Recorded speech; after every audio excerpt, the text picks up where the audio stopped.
Bonjour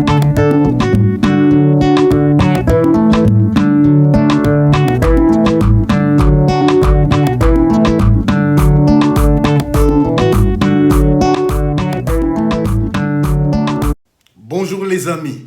Ces derniers temps, c'est l'effervescence à travers toute la République démocratique du Congo. Nous voyons des candidats aux élections qui s'annoncent, qui vont s'enrôler. Ils sont entourés de leurs fanatiques comme si c'était déjà la campagne électorale.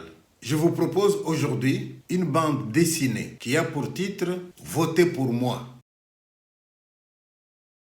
Cette bande dessinée, c'est l'œuvre de votre serviteur en tant que scénariste et de Léon Tchibemba en tant que dessinateur. Nous vous montrons quelques personnages, un médecin dévoué, un avocat de la société civile, un candidat aux élections législatives. Vous savez très bien que dans le cadre des élections, nous l'avons toujours dit, l'idéal c'est de mettre l'homme qu'il faut à la place qu'il faut. Chaque poste a un profil et chaque individu a un profil. Maintenant, c'est aux citoyens de savoir à qui il veut confier le pouvoir. Dans la bande dessinée, on vous montre un médecin qui va secourir une zone où il y a l'épidémie de choléra. Ce médecin, comme la plupart d'entre eux dans notre pays, n'a pas beaucoup de moyens. Pour se rendre dans la zone où il est invité, eh bien, il prend son vélo.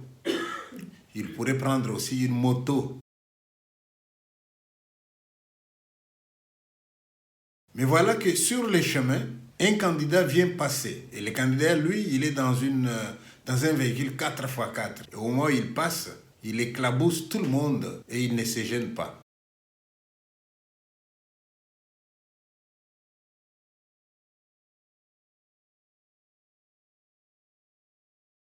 Pourquoi? Parce que dans sa tête, celui qui est en voiture a la priorité. Alors que sous d'autres cieux, la priorité revient à celui qui est le plus fragile, c'est-à-dire le piéton. Mais dans nos pays, quelqu'un qui est dans la voiture, même s'il n'a pas priorité, il peut vous éclabousser et vous insulter en plus. Vous n'avez pas vu le véhicule, fils de pauvre. Allez, éloignez-vous, sinon je descends. Vous savez à qui vous avez affaire. C'est des choses que nous voyons. Et voilà, notre médecin et son ami, ils sont quand même éclaboussés et ils s'arrêtent dans un village pour essayer de se laver. Ils vont au robinet, eh bien, il n'y a pas d'eau.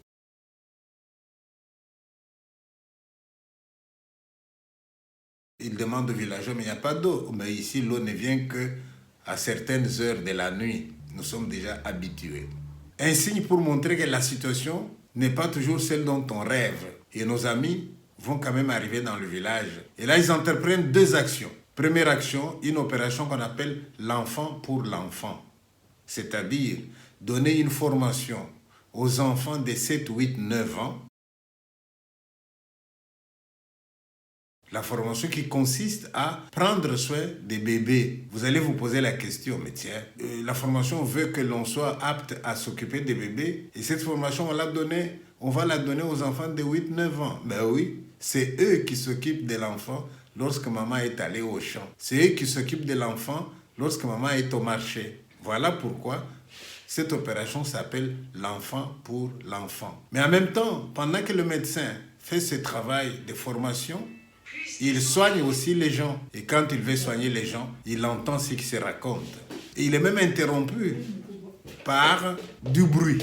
Et le bruit, c'est qui? C'est des candidats qui viennent pour faire leur campagne électorale. Ils sont accompagnés de danseurs, il y a des gens qui chantent, tout ça en vue des élections. Et lui, il dit quand même à la population, vous n'avez pas de l'eau, vous n'avez pas de médicaments, vous vous plaignez de la misère et vous allez quand même voter pour ces gens-là. Parce qu'aujourd'hui, ils vous apportent un peu de sel, un peu de poisson, ils amènent des groupes de danse et vous allez les voter. Et la population est en train d'écouter.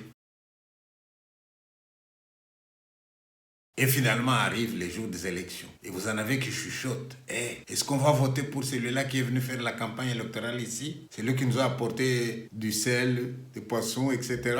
Et un homme intelligent dit aux autres, quand il apporte du poisson, nous prenons, nous mangeons. Quand il apporte du sel, nous prenons, nous mangeons. Mais quand on ira dans l'isoloir pour voter, eh bien on va voter en âme et conscience. Voilà, mot de la fin. Voter en âme et conscience. C'est ce que la bande dessinée voulait vous dire.